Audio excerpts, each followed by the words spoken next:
देश मेरा जल रहा है, आग लगी है सीने में, हुक्मरान साहब व्यस्त है खून गरीब का पीने में, तो राम मंदिर या बाबरी का पक्ष नहीं मैं लाई हूँ, घायल भारत चीख रहा है, चीख सुनाने आई हूँ।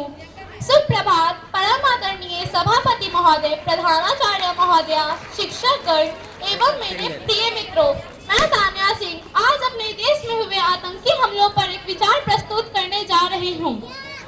महोदय, दर्द तो हद से तब गुजरने लगता है जब मेरी आंखों के सामने ताज, पुलवामा, छत्तीसगढ़ में शहीद हुए जवानों के शत विशत जले शरीर के टुकड़े, रेत के टीलों से ऊपर जाती लाशों के ढेर और कश्मीर की खून से सनी लाल सड़कों का दृश्य सामने आता है। अब तो हमारा तिरंगा झंडा भी हमसे यह पूछने लगा है कि क्या बात है भारत, आजकल मैं फहराने से ज्यादा कफन में दफनाने के क्यों काम में आ रहा हूँ।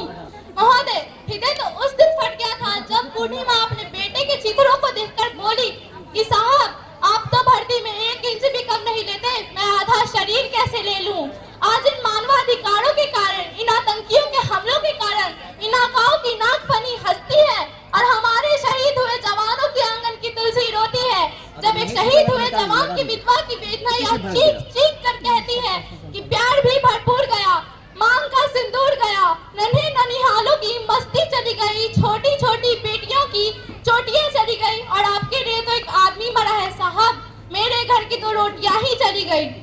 महोदय, किसी भी युद्ध को जीतने के लिए पहल करना सबसे ज्यादा आवश्यक है, क्योंकि इतिहास गवाह है कि पहल करके बड़े बड़े युद्धों के परिणाम बदल दिए गए हैं।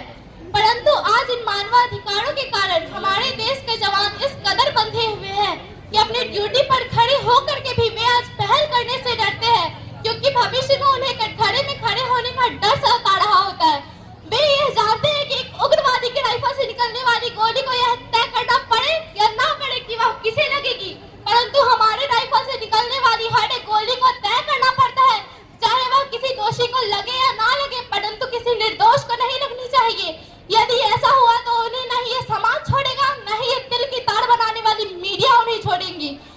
महोदय, किसी भी जवान को दबाकर युद्ध के मैदान में छोड़ देना कोई वीरता नहीं बल्कि एक आत्महत्या है, क्योंकि फूल को श्रृंगार दो यह मुमकिन नहीं और एक वीर को झनकार दो यह मुमकिन नहीं, जो हाथ बांधे मानवाधिकारों का पालन करे यह संभव नहीं।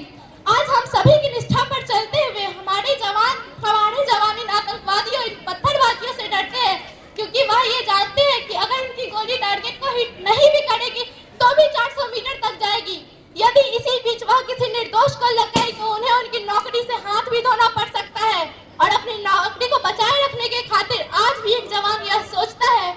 कि सांप मरे या ना मरे, परंतु लाठी नहीं टूटनी चाहिए। आज हमारे देश के हालात कुछ ऐसे हो गए हैं कि चिरागों को भी हवाओं में उछाला जा रहा है, हवाओं पर भी रौब डाला जा रहा है। अरे हम ही तो बुनियाद है आंतरिक समस्या के और आज हमें ही नौकरी से निकाला जा रहा है। महोदय, जब पुलवामा में 44 जवान शहीद हुए, छत्तीसगढ़ में 76 जवान शहीद हुए, तो कोई भी मानवाधिकार की दुहाई देने वाला हमारे पक्ष में आकर खड़ा नहीं हुआ, परंतु जब जेएनयू विश्वविद्यालय में एक देशद्रोही द्वारा भारत तेरे टुकड़े होंगे, अफजल हम शर्मिंदा है जैसे देशद्रोही नारे लगते हैं, तो सारे मानवाधिकार के ज्ञाता उनके पक्ष में आकर खड़े हो जाते हैं। तभी तो क्या कहा था उस देशद्रोही ने कि तुम एक अफजल को मारोगे, घर घर से अफजल निकलेगा। तो मैं भारत की बेटी अपनी भारतीय सेना की तरफ से आज यह ऐलान करती हूँ कि उस घर में घुसकर मारेंगे जिस घर से अफजल निकलेगा, वह कोख नहीं पलने देंगे जिस कोख से अफजल निकलेगा। उठो देश के वीर जवानों, तुम सिंह बनकर दहाड़ दो और एक तिरंगा झंडा उस उग्रवाद के सीने में गाड़ दो। महोदय, अब मैं अपनी वाणी को विराम की ओर ले जाते हुए सिर्फ इतना ही कहना चाहती हूँ कि मुझे अफसोस है अपने देश की नई प्रक्रिया पर, जहाँ आज भी रात के 12 बजे अजमल कसाब जैसे आतंकी के लिए सर्वोच्च न्यायालय के दरवाजे खोल दिए जाते हैं।